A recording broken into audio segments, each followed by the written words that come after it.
صدف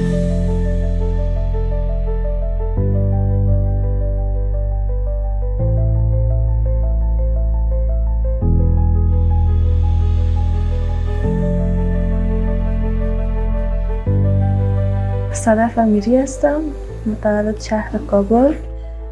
تحصیل ما میتونم بگویم که در لیسه سوریه به پایان رساندم.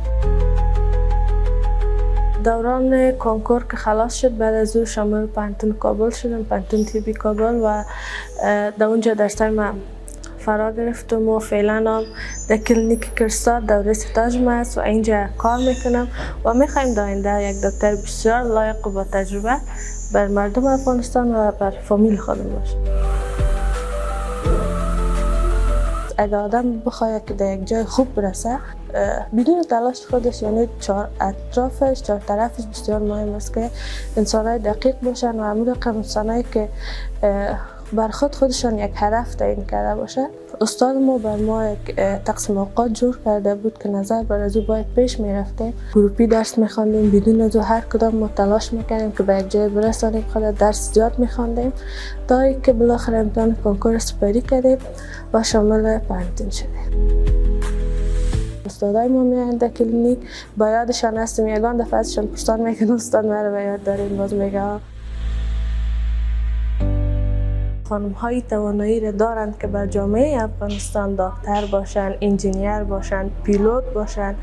در هر بخشی که خودشان علاقه دارند میتونند که تحصیل بکنند و در اون بخش پیش برند. در ضمن از او که فعلا اینجا کار میکنم، ما تحصیلات خود یا درس خود به طور آنلاین ادامه میدم، خاطر از اینکه در افغانستان در جامعه فعلی ما در قشر اوناس به خاطر امید تداوی بخش دندان و طبابت، تنها دندان، هر مسلک دیگه، هر بخش دیگه هم که باشه، تعداد طبقه اوناس دکتر خانمای ما بسیار کم هستند. در ضمن از او خواستم که یک دکتر بسیار موفق باشم در آینده ها بخیر، که بتونم بر مردم خود خدمت کرده و از این کرده که مردم ما به خاطر تداوی خود به خارج از کشور برن، بتونند که در اینجا سر دکترای خود اعتماد کنند. دکتر صاحب صدف یک دختر خانم پرتلاش، یک دکتر موفق در رشته خود و یک دکتر پرکار که در عرصه کار خود موفق بودن و تا فعلا هم موفقیت های پای در پای داشتن در رشته خود.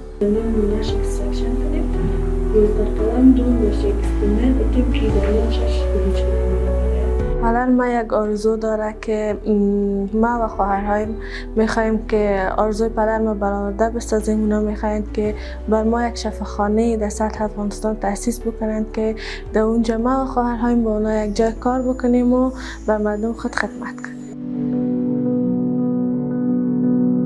اگر آدم اعتماد به نفس داشته باشه، میتونه که خود بسیار در جاهای بلند ببینه. اگر که نداشت، نمیتونه موفق شه و هدف را که به خود تعیین میکنه در اونجا برسه. بیاین که یک جای با هم وطن خود را بسازیم، با وجود از اینکه قدر پسمان هستیم، اما جامعه‌ای که درش مطالعه وجود نداشته باشه، مردم و جواناش مطالعه نداشته باشن، این یک بسیار واضح است که این رقم پسمان می باشه.